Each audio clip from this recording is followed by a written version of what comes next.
meters of elevation, meaning a tough day out on the bike again for the riders. Do here in Spain by cutting the ribbon, and then we are on our way with super sunny circumstance. This morning it was a little bit cloudy, but if I look up towards the sky now, it's very blue, and it's absolutely gorgeous. It's the hottest day so far. Of course, yesterday we were on a mountain 1,500 meters above sea level. The race is going downhill, but there's also some uphill, and that's where it happened with this woman, Annemiek van Vleuten. She's already announced yesterday that she was going to attack, and look at that. 33.5 kilometers to go, and the gap to the red jersey of Marlen Reusser is 2 minutes and 47 seconds, meaning that Annemiek van Vleuten, as it's indicated on your screen, líder virtual de la carrera, or virtual leader of the race. She announced it, and she did it on this very challenging course. This is the chasing group.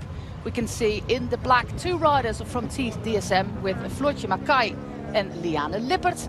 We have from Canyon SRAM, Kasia Niewiadoma, the leader in the race, Marlen Reusser.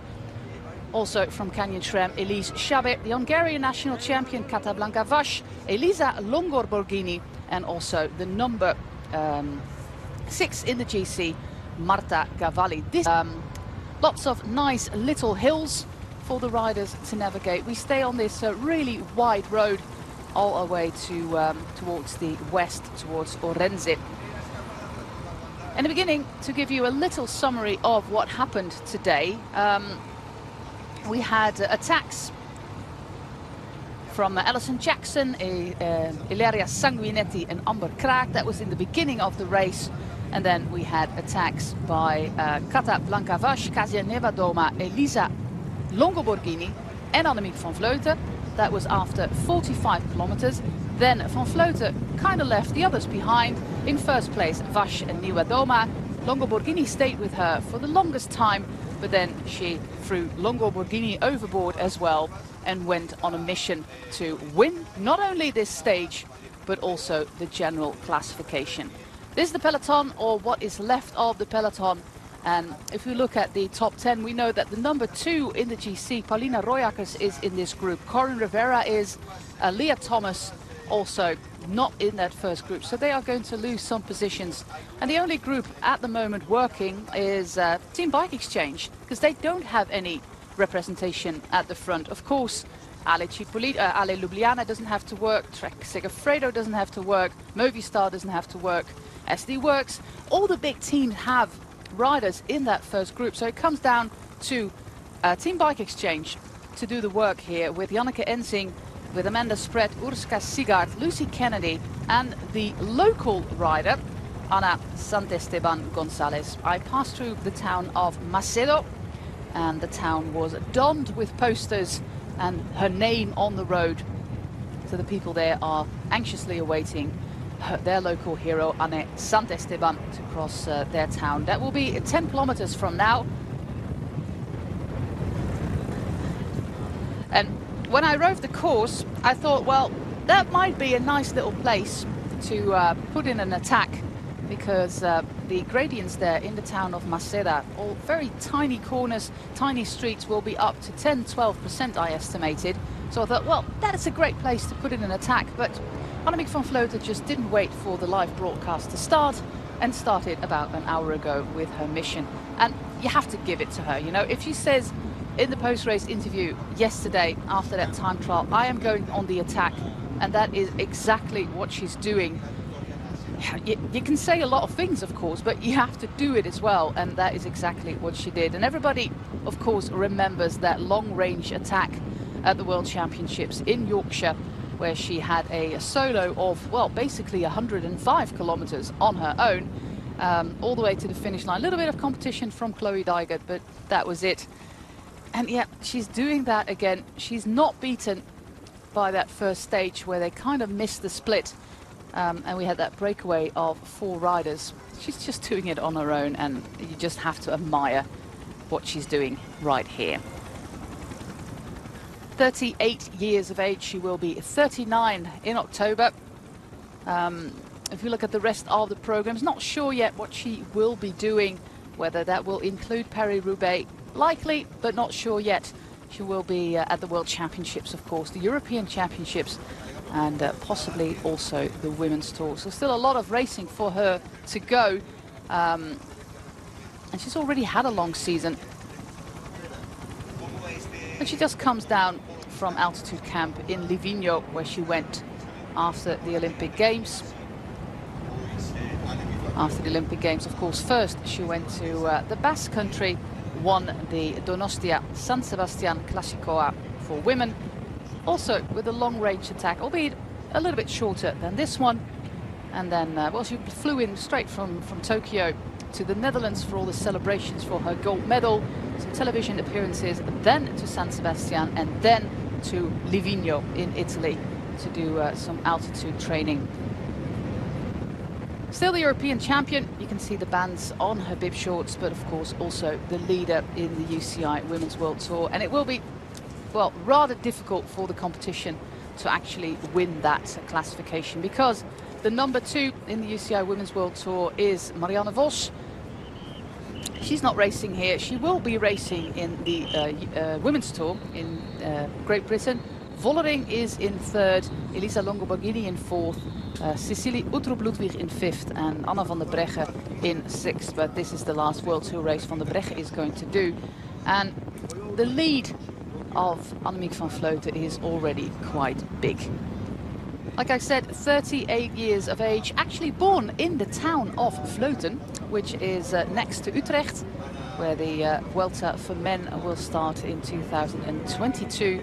But she moved to Wageningen, where she went to university in agricultural studies. She did some degree in virology. Yes, indeed, very actual.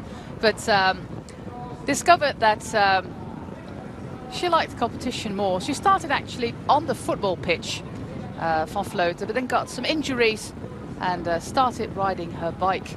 And in the beginning she wasn't super good at it, and started with a small team called Vrienden van het Platteland, friends of the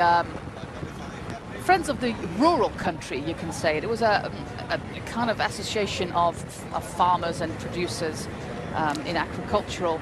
But her real breakthrough, of course, she won the Tour of Flanders earlier on in her career in 2011. But her real big breakthrough came after those Olympic Games in Rio, where she crashed on the descent, but where she also took the feeling and the confidence that she could be among the best uphill. And, well, the rest is history, as they say.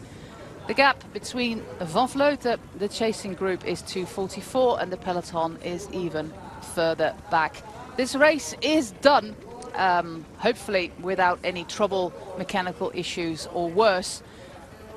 Yeah, there's nothing more to say about it. It's absolutely amazing what Van Vleuten is doing here. She doesn't really like to be asked about her age, because, well, if there's somebody who's shown that age really doesn't matter, it's Van Vleuten. She hasn't said whether she wants to continue for another Olympic cycle, but we know, for example, that riders like Amber Neben or Kristen Armstrong became either world champion or Olympic champion well into their 40s. And maybe she wants that road race medal that went to Anna Keisenhofer. We all know the story, of course. But she always says, if I can still find progress in myself, I will continue. And up till now, she still can find the progress in herself. But there is a limit to that, of course. And that, she says, will be the moment that she hangs up her wheels.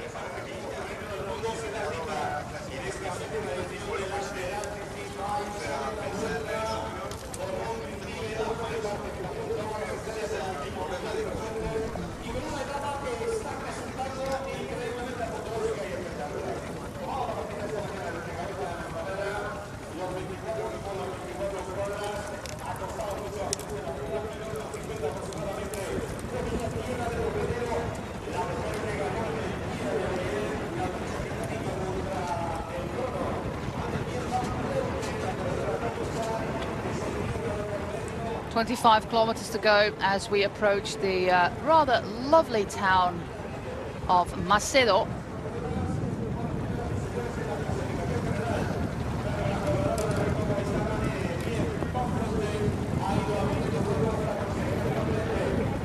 has been stable for the past, well, when we joined you here on the live broadcast.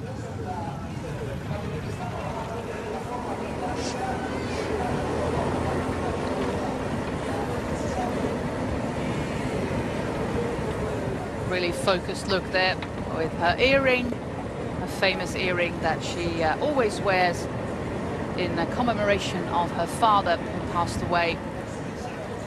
And maybe you remember after the Olympic Games, it was the first thing that she pointed towards. Also, of course, addressing her mother, Ria, who couldn't be there, unfortunately, because, well, she's always there for the races for Van Vleuten, but not now. And it gave her strength, she says, and she wore it when she became world champion in Innsbruck, and she wore it when she became Olympic champion as well. In the peloton now, also some help from the team of Valkar, but they're over 4 minutes behind now.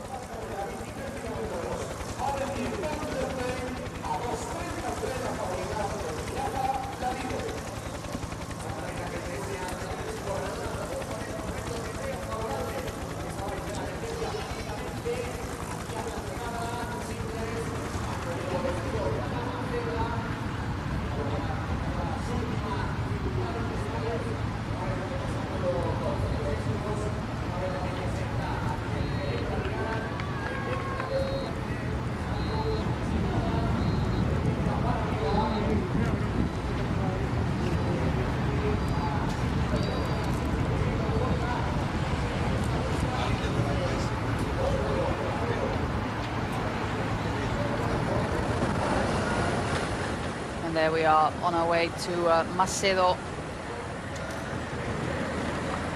It's Van Vleuten. You can see that the road is rising at the moment, and it will be going up and down for the final 25 kilometers of today's stage.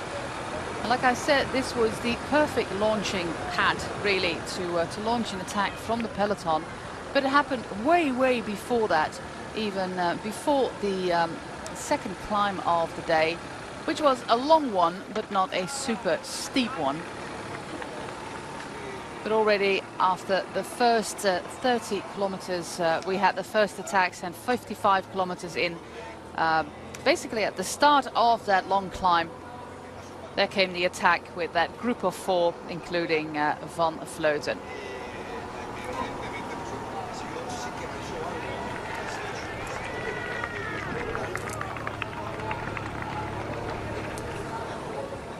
There we are on the steepest part of the ramps here.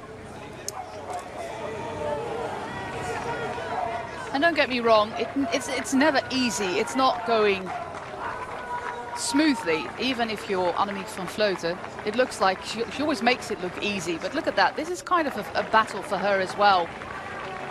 There we have all the banners and even a jersey for Team Bike Exchange for Ana Santesteban. They will have to wait another 4.5 minutes before their local hero crosses them, or crosses this street actually. But look at that, look at how many people actually came out to see the riders here in Macedo.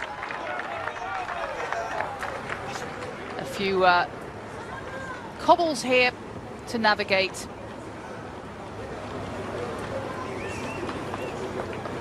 And the climb just keeps on going, but she found a nice steady pace here, Van Vleuten. Gap is down about 25 seconds.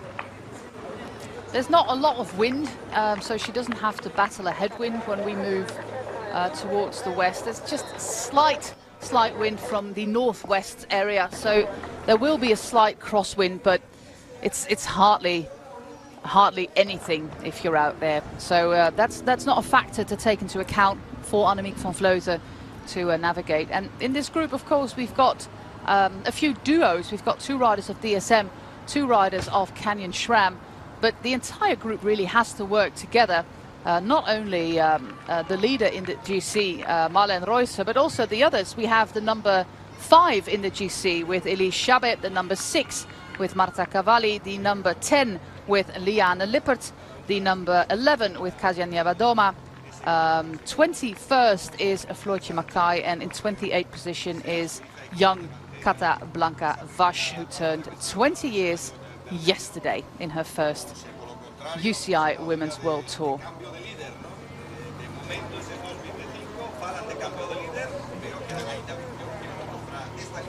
And even if it will be impossible to catch Van Vleuten for the stage win, Royce still has quite a healthy lead of 1 minute and 39 on Van Vleuten. Of course, Van Vleuten will pick up 10 bonus seconds here when she wins the stage.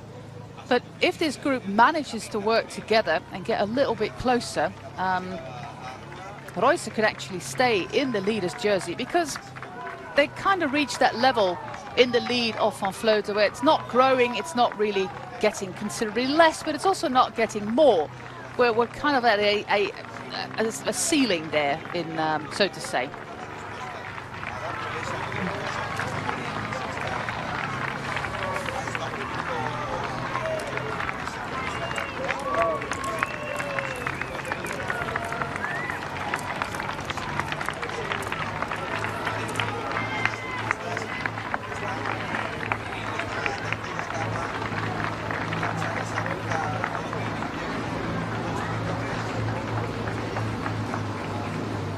Great images there of the peloton as they are about 1.5 minutes behind the chasing group. Although, if I look at these images, they're not even in the village yet. So I think the gap between the chasing group and the peloton might actually be a little bit bigger than the 1.5 minutes that was indicated just a few minutes ago. But we'll have to see when they're there.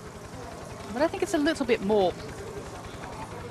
So it is going to be the group of 7 riders versus one lone exceptional rider, Annemiek van Vleuten.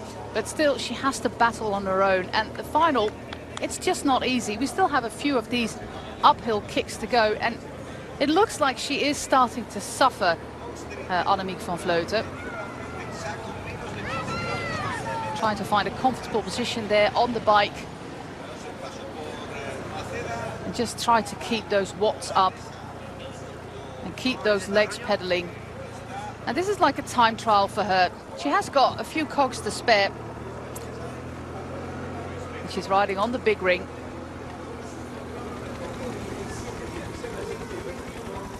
There's the castle of Manzaneda.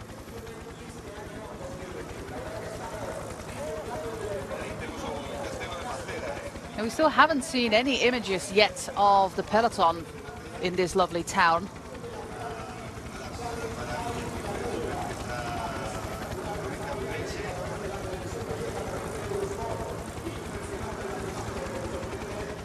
And there we are again with our breakaway with Marlene Royce, winner of the first stage, second yesterday. Taking in some gels. They have about 21k to go, 20k to go. I think they're about a kilometer behind Van Vleuten. Last moment where you can get some refreshments from the team car here.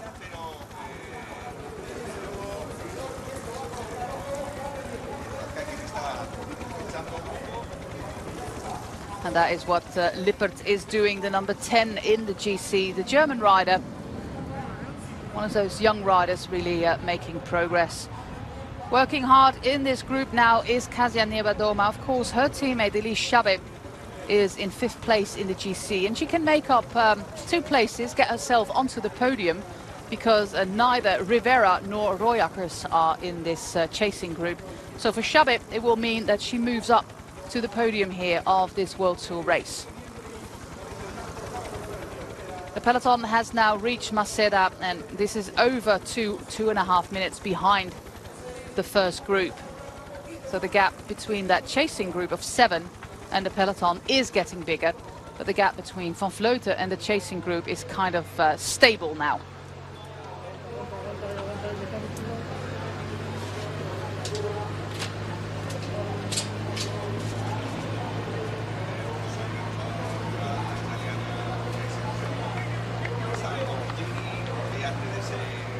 What a breakthrough year for Marlene Royce.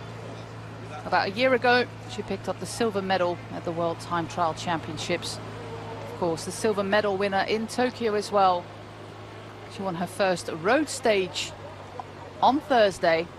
a time trial last week in the CIMAC Ladies Tour. It's been quite an impressive run for her.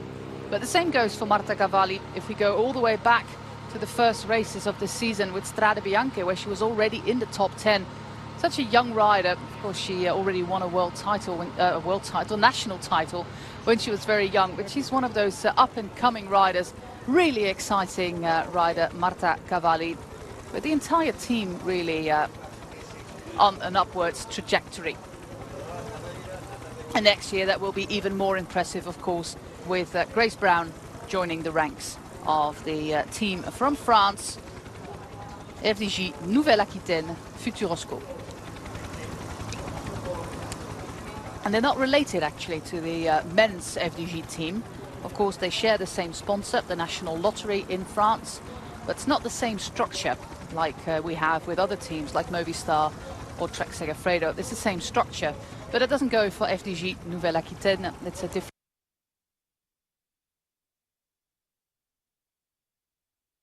structure, but they share the same sponsor.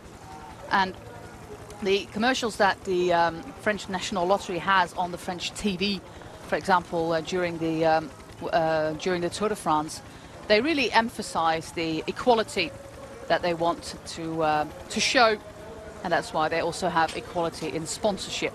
Of course, don't be fooled, it's not the same amount of money as they spend on the men's team, but they just want to show their customers that they are equally invested in both men and women's sport. Now we're back with Van Vleuten, who is gaining a little time again,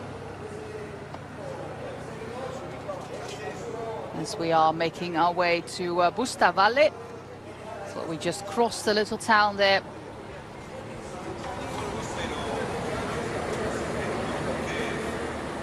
Smooth pedaling style here by Van Vleuten, who came into the sport rather late and therefore considers herself still a young cyclist. She really started when she was 25.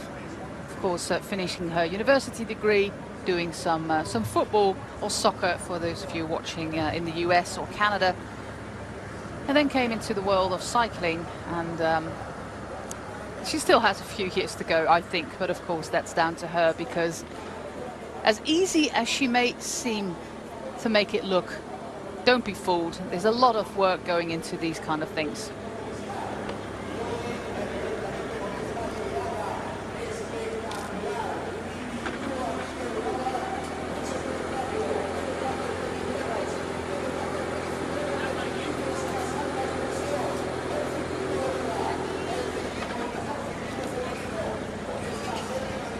Yesterday she raced her Tokyo time trial bike.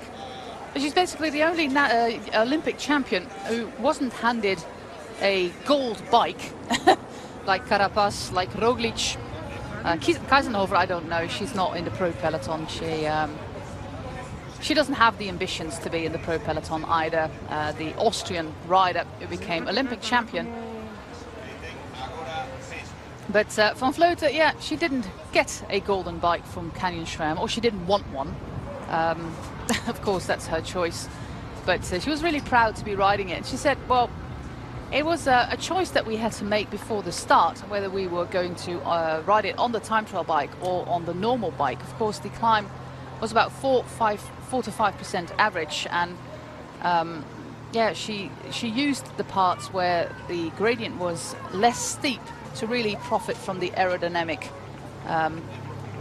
properties of the time trial bike, and some of the other riders, of course, did so as well.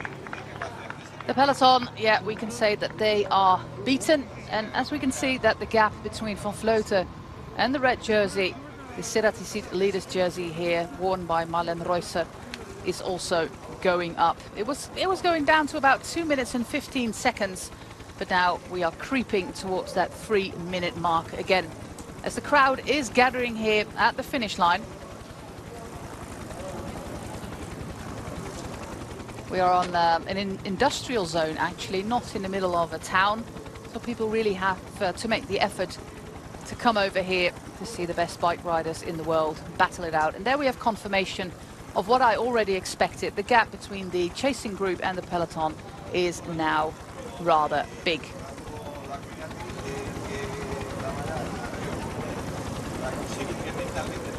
They're basically given up.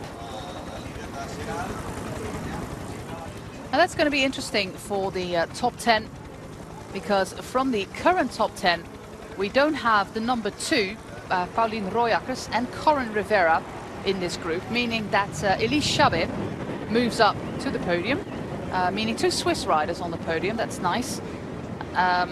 Kristen Faulkner, the number 7 in the GC, had to abandon. Same goes for Juliette Labousse, unfortunately. The young French rider of Team DSM crashed and had to abandon. So a lot of these riders are moving up towards the top 10, and that goes for Nieva-Doma, and that goes for Liane Lippert as well.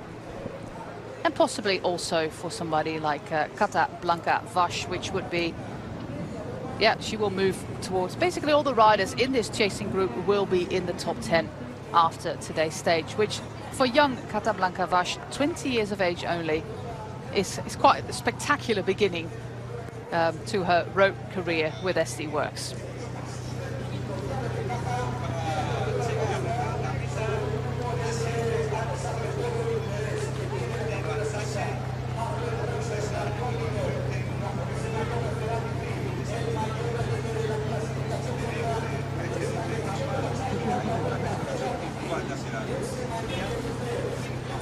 The virtual classification, there we have it, with Cavalli to 4th, Lippert to 5, because both Faulkner and also her teammate Labousse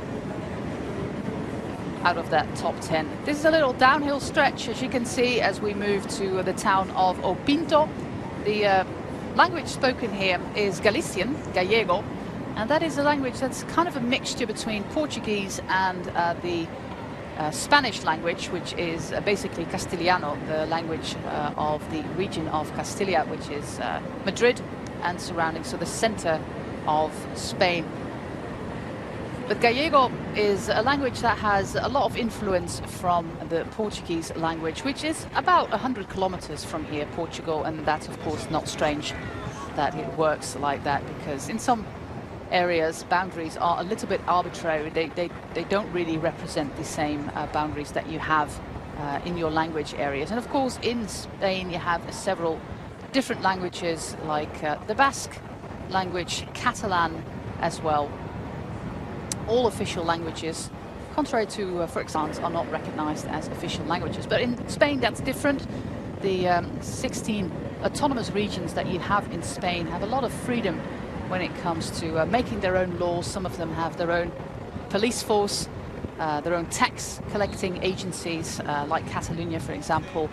And yeah, they some of them also want independence, as we all know from the past in the Basque Country, and still the ongoing struggle for independence in Catalonia.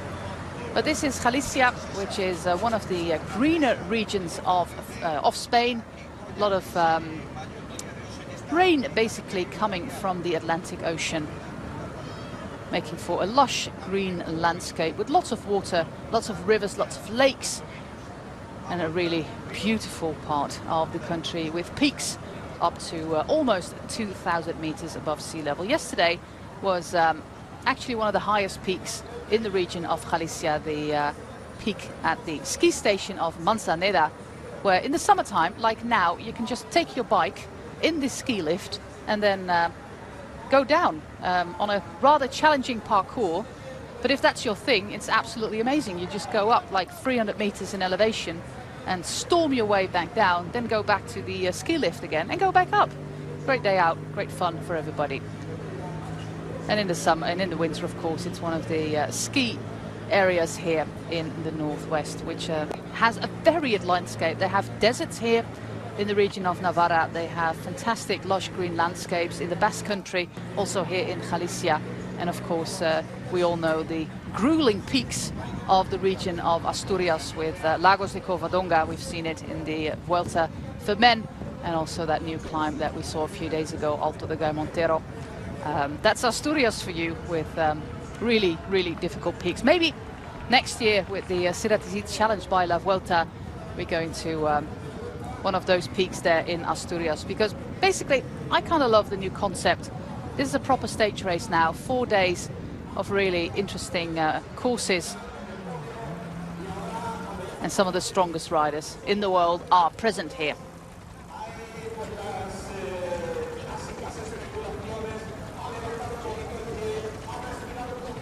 There we are back, 10k to go for Annemiek van Vleuten, and I can imagine that these little digs, these little uphill kicks will start to hurt after, well, we're 100 kilometers into the stage now, and she's been on her own, I think, about 40 kilometers now, so about an hour of racing on your own. There's not even a single second where you can just take a little bit of a breather behind the back of the rider in front of you.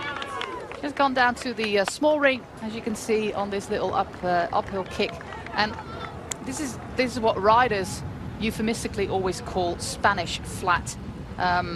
These stages sometimes in the Spanish stage races are indicated as flat stages, and then you have about 2,000. The race today was before the live broadcast started, but we can hardly ask somebody like Van Vleuten to wait a little bit longer, and we can just enjoy her battle against herself, against the road. And another fantastic day and another fantastic spectacle by this 38-year-old from the Netherlands.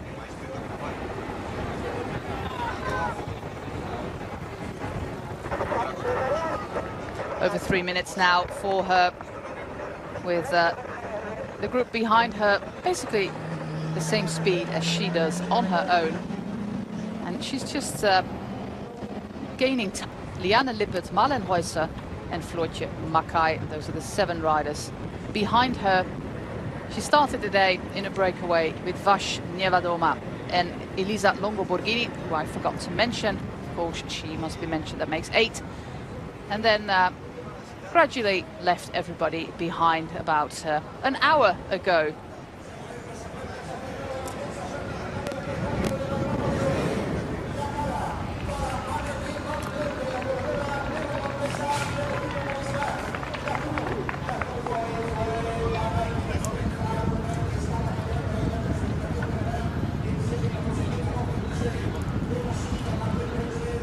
There we are.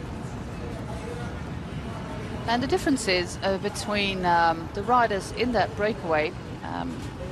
Somebody like Cavalli, for example, would love to have those 6 available bonus seconds that we still have on offer for the number 2 in this stage, because that means that she creeps a little bit closer to Elise Chabet.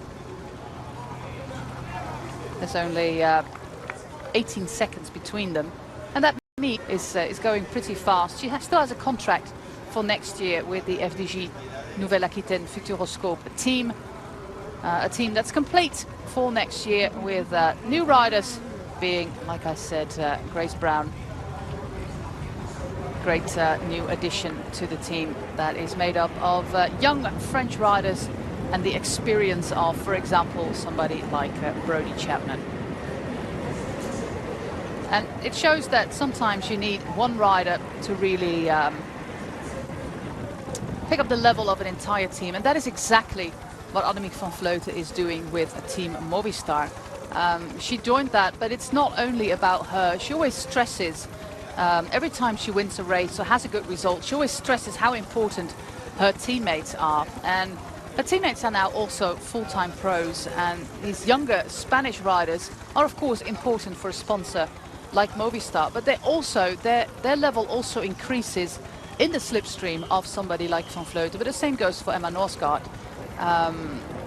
And that makes the entire team better, and that's great for a team like Movistar, but also a great opportunity for young Spanish riders, and I'm thinking about riders like Oyarbide, Sara Martin, Gloria Rodriguez, who's been on the side of Annemiek van Vleuten during the entire campaign in Flanders, the Tour of Flanders that Van Vleuten won.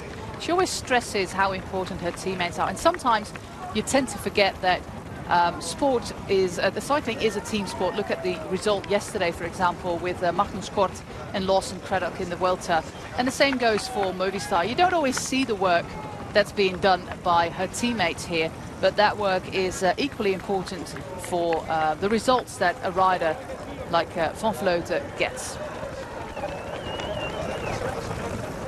Final 5 kilometers. We're staying on this big road, and then we make a turn to the left on the roundabout towards the finish line here, where the people have gathered to watch one of the best riders in the world on her way to a magnificent result here in Pereiro de Aguiar.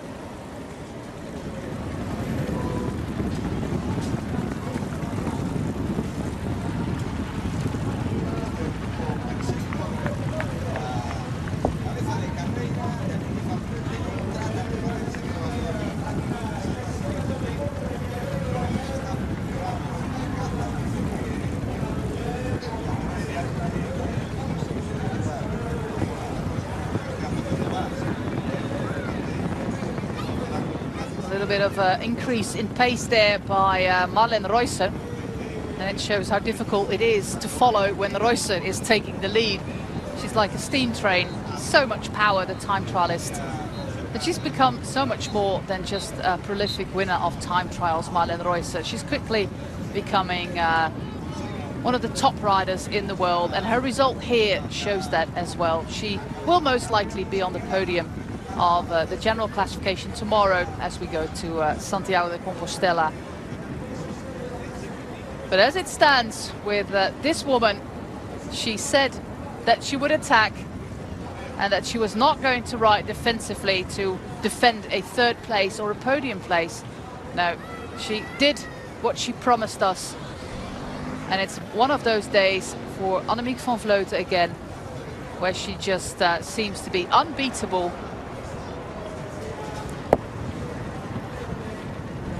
Still that very smooth pedaling style, really a joy to watch there. And this group where Elisa Longo-Borghini is still in last place.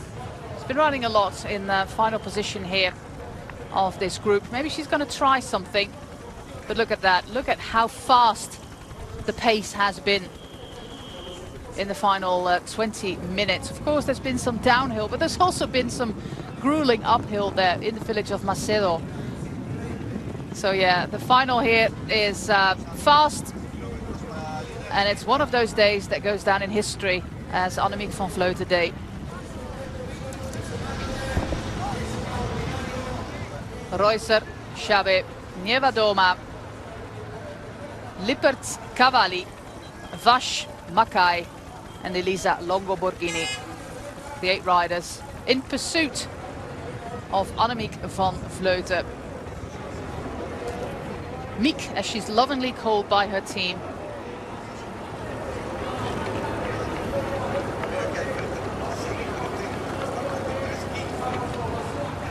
Interesting to see that the pace is dropping completely when Marlen Reusser is not at the front of this group anymore.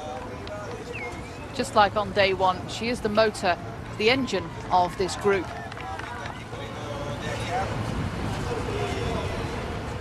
Mackay is having a good run at the moment as well in this part of the season. A woman from the town of Woerden, which is also about 20 kilometers, 20 minutes from Utrecht. While Van Vleuten is about 20 minutes to the east. Floortje Mackay is 20 minutes to the west of the town in the Netherlands. There we have Marlen Reusser at the front again, and look at that, the entire group is just basically falling apart. Only the 2 riders of Canyon SRAM with Elise Chabe and Kasia Nievadoma can follow. Yeah, Cavalli thinks I have to defend my place on the podium as well. Of course, Nievadoma is not a threat there by Marlen Reusser. She is the engine here. And it's actually Floortje Mackay who lets the gap drop there. And Cavalli looks over his shoulder thinking, yeah, well, am I going? Nievadoma's up there and she's not. Of course, there's not a lot of road left to make up almost a minute between Cavalli and Nievadoma. But she has to be aware. There we go, final kilometer for the star of the day, and that is of course Annemiek van Vleuten. No discussion about that. Guinea is bringing everything back together. with Nievadoma riding in service of Xabi. Remind you that Xabi will be ending on the podium here, going into third place, because neither Royakas nor Rivera, who are in front of her, are in the chasing group. And there we are in the finishing straight. A little uphill kick, about 400 meters left to go for Annemiek van Vleuten. But she's doing it again. She's done exactly what she promised to do. And that is win the bike race, attack from far, and actually making up over 1.5 minutes on the competition. The crowds are happy here, and they are looking at Annemiek van Vleuten, who is winning again. It's just like she predicted, and she's just doing it again, winning the stage and taking the leader's jersey with a really, really impressive long-range attack. What a day, what an effort by Annemiek van Vleuten. She does it again, 2 stage wins already, and she can take off this leader's jersey and of the Women's World Tour classification and go and wear the one of the leader here in the Ceratizit challenge by La Vuelta. But let's see what is happening behind her. The chasing group of 8 has kind of fallen apart here, with the riders of Canyon Schramm just joining forces. Here is Marlen Reusser. She's in that second group with Cavalli, with Cata Blanca Vash. And here we are at the lead now with the 2 riders of Team DSM, with Floortje Mackay, with Liane Lippert. We have, I think it's Nievadoma, but it's hard to see from the helicopter shot. And of course, Elisa Longo Borghini. But then everybody starts looking at each other again. The gap is up. It's almost official. 30 seconds left of the lead that Marlen Reusser had this morning on Annemiek van Vleuten. The difference yesterday was not as big as we might have expected it to be, or I expected it to be, after all the work that Reusser had done on the opening stage. But yeah, today van Vleuten just took matters into her own hands and didn't wait for anybody. Floortje Mackay, Liane Lippert, Elisa Longo Borghini and Ksenia Vadoma.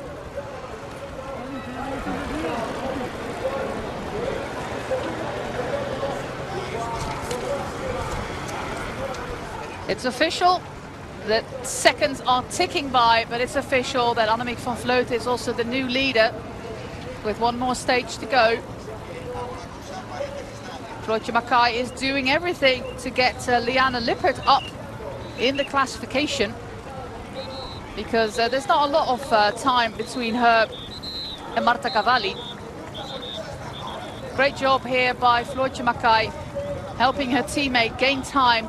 But there's Elisa Longo Borghini with a long sprint, the Italian champion, the winner of the Grand Prix de Plouay on Monday. Is she going to be second? No, she's fading away here against Liane Lippert. She's fading away. She started a sprint a little bit too soon, and it's Lippert actually in second place, Nievadoma in third, and Elisa Longo Borghini in fourth place. Then Floortje Mackay. And it seems like the others are not that far. That's Vash, Xabi, Cavalli and Marlen Reusser in 9th place. What a day, what a day.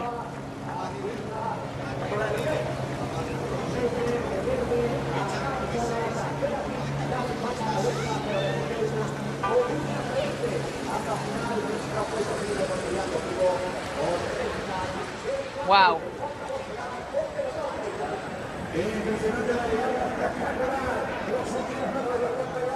Reusser still on that podium. She is moving to second place with Marta Cavalli, with actually Elise Xabi going into third place. I think that's going to be the new top 3, with Van Vleuten in the lead, Marlen Reusser in second and Elise Xabi in third, with Cavalli in fourth.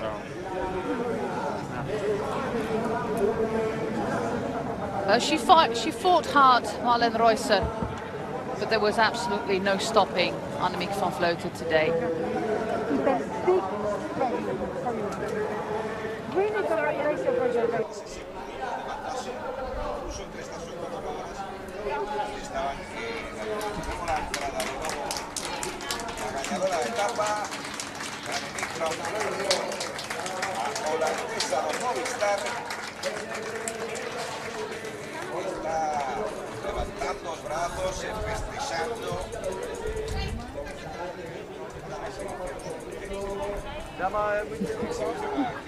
Little fist bump there between and Elisa Longo Borghini.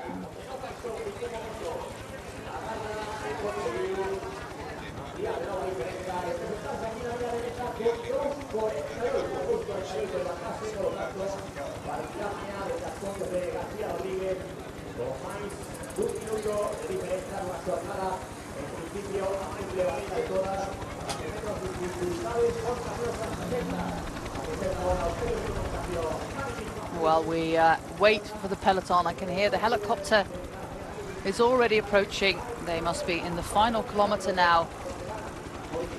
And also Rivera not in that top 10 anymore. But tomorrow might be an interesting opportunity for Corin Rivera. There we are, they're on the big roundabout in the final 500 meters of today's stage, which is on a industrial estate really, just outside of town. And there we have it, sprinting for 10th place with Elisa Balsamo, always in the pink with the white glasses. It was very recognizable. There she is in third position behind her teammates. And the people are also applauding the peloton coming across the finish line. The sprint there won by Elisa Balsamo ahead of Anna Henderson.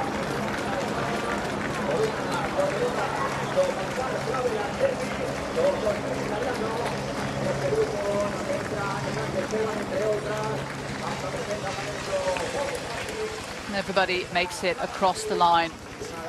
Fortunately, we had some riders who abandoned. Most importantly, actually, two riders from the top 10 this morning, Kirsten Faulkner and Juliette Labousse.